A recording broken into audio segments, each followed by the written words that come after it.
अस्सलामुअलैकुम। उम्मीद है आप सब खैरियत से होंगे। मैं भी अल्हम्दुलिल्लाह ठीक हूँ। आज की वीडियो में मैं आपको ग्रैनी स्क्वायर का पाउच बनाना सिखाऊंगी। पहले हमने ये ग्रैनी स्क्वायर बनाना है। उसमें आपने साइज़ का ख़ुद से ख्याल रखना है। जितना साइज़ आपको चाहिए होगा आपने साथ साथ मेजर करते जाना है। ये मेरे पास कुछ राउंड्स रह गए हैं, मैं वो पहले राउंड लगा लूँगी। और दूसरा ये ट्यूटोरियल भी मैंने आपको दिखाना था कि किस तरह से ग्रैनी स्क्वायर का जो राउंड है वो कंप्लीट होता है। तो एक राउंड मैं आपको करके दिखाती हूँ, उसके बाद बाकी के जो राउंड्स हैं वो मैं कर लूँगी और फिर मैं आपको बताऊँगी कि हमने किस तरह से इसको जॉइन करना है और बटन किस तरह से अटैच करना है। और बटन जो अटैच करेंगे उसके लिए क्या हमें अलहदा से चेन्स बनानी होंगी या इसी में हमारे बटन का कोई मतलब ओपनिंग है। तो ये मैं पहले कंप्लीट कर लेती हूँ राउंड। जितने आपको साइज़ चाहिए होगा उतने ही राउंड आप इसमें लगाएंगे। मैंने टोटल 9 राउंड्स इसमें लगाए हैं। मैंने 3 कलर्स यूज़ किए हैं। 1 राउंड हर कलर का लगाया है। जैसे पहले मैंने येलो यूज़ किया है बेस में, उसके बाद मैंने ब्लू, फिर ऑरेंज, फिर इसी तरह येलो, ब्लू, ऑरेंज। इस तरह करके आपने 9 राउंड्स कंप्लीट करने हैं। मैंने 9 राउंड्स किए हैं। अगर आपको साइज़ यही चाहिए तो आपने 9 करने हैं। अगर आपको ज़्यादा बड़ा चाहिए या इससे छोटा चाहिए तो आपने उसके हिसाब से राउंड्स मुकम्मल कर लेने हैं। ये राउंड्स मैं मुकम्मल करती हूँ, फिर आपसे मिलते हैं नेक्स्ट स्टेप की साथ।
यहाँ पे हमारा राउंड मुकम्मल हो गया है। जो हमने फ़र्स्ट 3 चेन्स बनाई थी उसकी पहली चेन में हम इसको स्लिप स्टिच कर लेंगे। स्लिप स्टिच करने के बाद हम एक चेन बनाएंगे और धागा कट कर लेंगे। इससे हमारा जो काम है वो सिक्योर हो जाता है। अब हमने इसको कट कर लेना है। उसके बाद जो हमारे एक्स्ट्रा धागे वगैरह होंगे वो हमने कट करने हैं और ये कट कर लिया। अब बाकी के जो राउंड्स हैं वो मैं मुकम्मल कर लूँ, फिर आपसे नेक्स्ट स्टेप के बारे में बात करती हूँ। इसमें मैं मज़ीद कुछ राउंड्स लगाऊंगी और उसके बाद एक्स्ट्रा धागों को कट कर लेंगे और नेक्स्ट स्टेप आपको मैं बता दूंगी। अगर आपको यही साइज़ चाहिए तो आप यहीं पे इसको रोक के यहाँ पे इसकी जो साइड्स हैं वो सिलाई कर लेंगे। इस तरह से 2 साइड्स को पहले पकड़ेंगे और यहाँ पे सिलाई कर लेंगे। फिर उसके बाद दूसरी 2 साइड्स पकड़ेंगे और यहाँ पे सिलाई कर देंगे। इस तरह से आपके 3 कोने आपस में जुड़ जाएंगे और एक कोना हमारे पास रह जाएगा जो कि इसकी ओपनिंग होगी पाउच की। और फिर यहाँ पे हम बटन लगाएंगे और ये जो ऊपर आपको जगह नज़र आ रही है ये काज के तौर पे यूज़ होगी, यानी इससे हम बटन को ओपन या क्लोज़ कर सकेंगे। अब यहाँ पे मैंने सारे राउंड्स कंप्लीट कर लिए हैं, आप देख सकते हैं।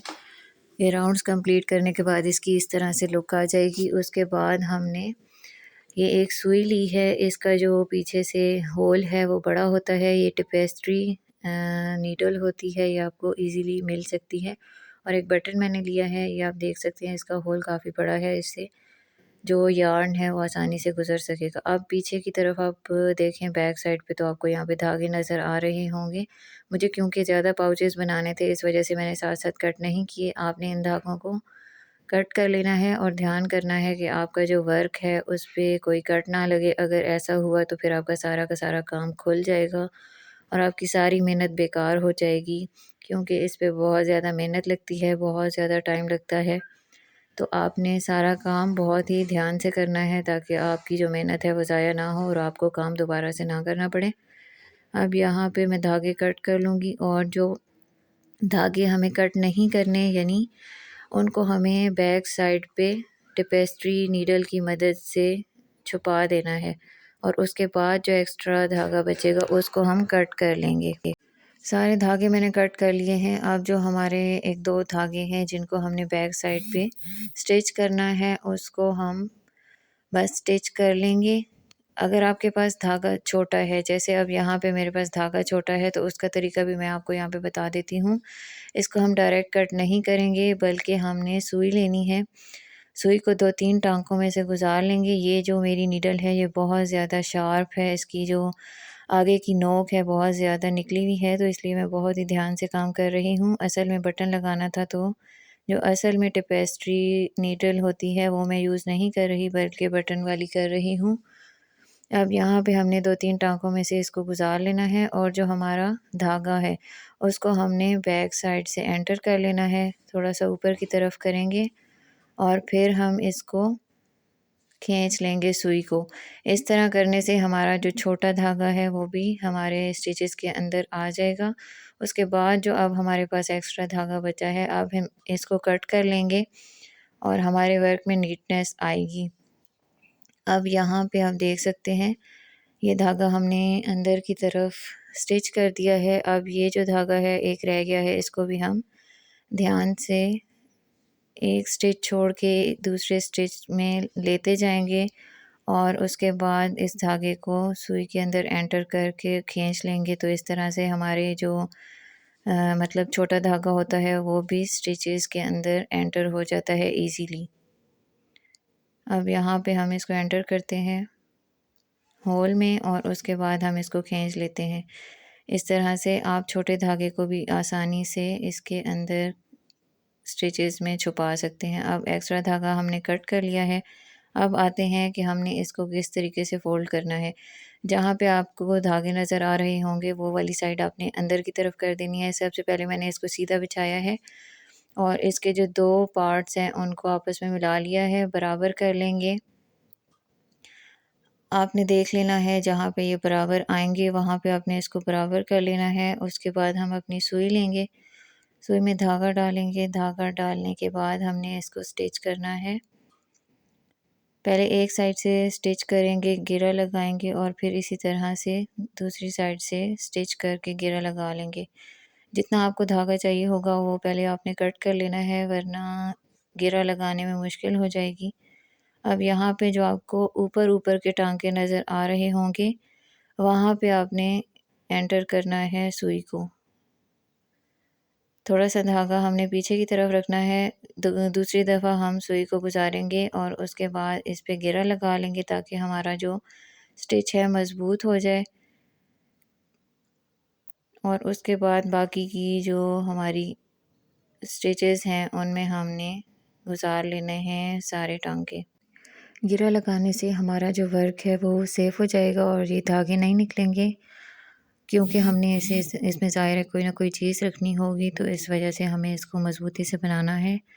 और अब यहाँ पे मैं इसको सही कर लेती हूँ क्योंकि ये थोड़ा-सा मिक्स हो गया है धागा। अगर आपसे कोई मिस्टेक हो भी जाती है तो आपने उसको फ़ौरन से सेट कर देना है ताकि आपको बाद में मुश्किल ना हो। यहाँ पे मैंने इसको घेरा लगा दी है।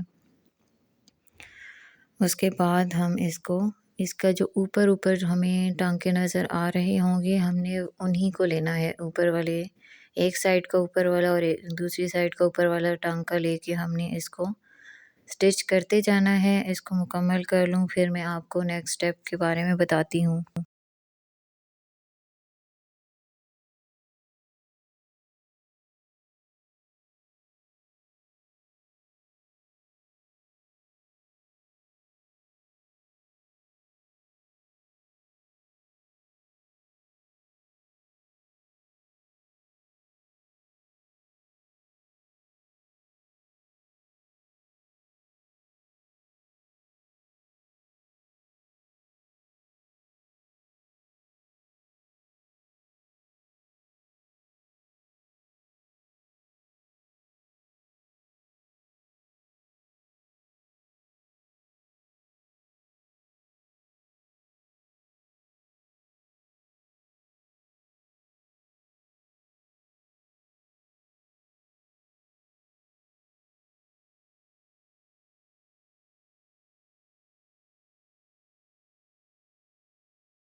एक साइड जोड़ के हमने इसी तरीके से दूसरी साइड को भी जोड़ लेना है। यहाँ पे आप देख सकते हैं मैंने आधी साइड जोड़ी है, आपने दूसरी साइड को इस तरह जोड़ के मिला देना है और फिर उसके बाद ऊपर का जो हमारा हिस्सा है वह खुला रहेगा और बटन लगाएंगे। अब यहाँ पे मैंने दोनों साइड्स को स्टिच कर लिया है और जो एक्स्ट्रा धागा है ये मैंने थोड़ा ज़्यादा रखा था, इसको मैंने यहीं पे गिरा लगा के छोड़ दिया है। अब यहाँ पे आपने बटन जो लिया है उसको आपने देख लेना है कि ये इजीली इसके अंदर से चला जाएगा या नहीं।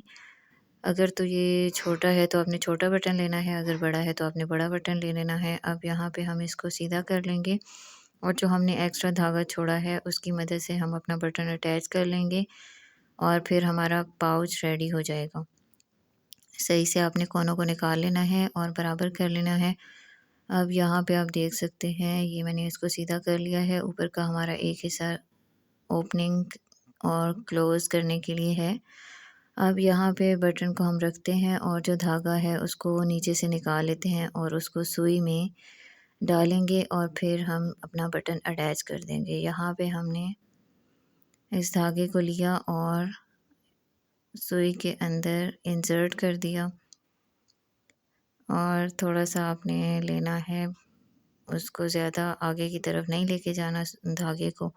अब यहाँ पे हम अपना बटन लगाना शुरू करते हैं। जिस तरह आम बटन हम अपनी कमीज़ों पे अटैच करते हैं सेम उसी तरीके से हमने इसको अटैच कर देना है। मेरी सुई काफ़ी शार्प है तो इसलिए मैं बहुत ज़्यादा एहतियात से काम कर रही हूँ क्योंकि ये बहुत ज़्यादा नोकीली है और हाथ का ख़तरा हो रहा है कि हाथ में ना लग जाए। आप चाहें तो इसको आप सीधे टाँकों की मदद से लगा सकते हैं और चाहें तो आप इसको तिरछे टाँकों की मदद से भी अटैच कर सकते हैं। बटन लगा लेते हैं, उसके बाद हम इसमें चीज़ें रख के देखेंगे कि हम कौन से साइज़ की किस तरह की चीज़ें हम इसमें रख सकते हैं। मैं आपको 1-2 चीज़ें इसमें रख के दिखा दूँगी और आपको वीडियो भी यकीनन पसंद आ गई होगी। मुझे एक सिस्टर ने कहा था कि आप पाउच बनाने का तरीका बता दें, तो मैं इस वजह से ये वीडियो बना रही हूँ। उम्मीद है उनको ज़रूर ये वीडियो पसंद आई होगी और आप लोगों को भी पसंद आएगी। अब बटन अटैच कर लेते हैं, उसके बाद आपसे मिलते हैं।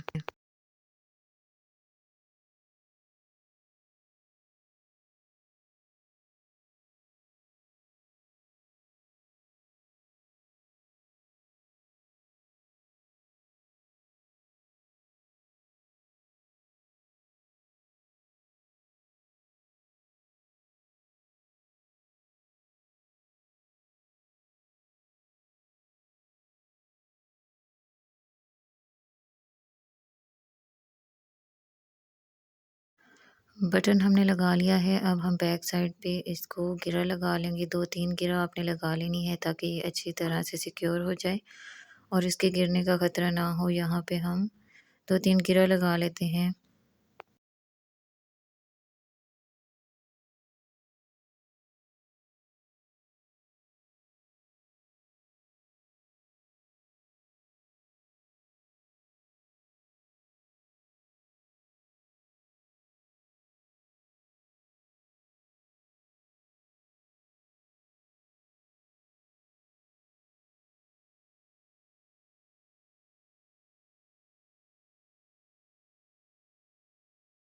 गिरा हमने लगा ली है और अब हम धागा काट लेते हैं और इसको सीधा कर लेते हैं। यहाँ पे इस तरह से हमारा पाउच रेडी हो गया है। इसमें आपको और कुछ करने की ज़रूरत नहीं है।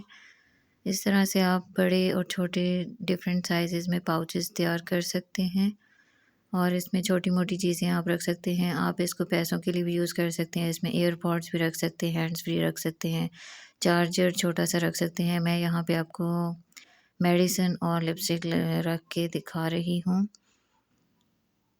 और इसी तरह की और भी छोटी-छोटी चीज़ें जो आप बड़े पर्स में रखते हैं तो आपको मिलती नहीं है, तो उनको आप इस तरह से यहाँ रख के ईज़िली सिक्योर कर सकते हैं। उम्मीद है आपको मेरी वीडियो पसंद आई होगी। अगर पसंद आई है तो लाइक कर दें, शेयर कर दें, चैनल पर नए हैं तो सब्सक्राइब करके बेल के बटन को प्रेस कर दें ताकि जब भी मैं वीडियो अपलोड करूँ तो आपको नोटिफिकेशन सबसे पहले मिल सके। शुक्रिया।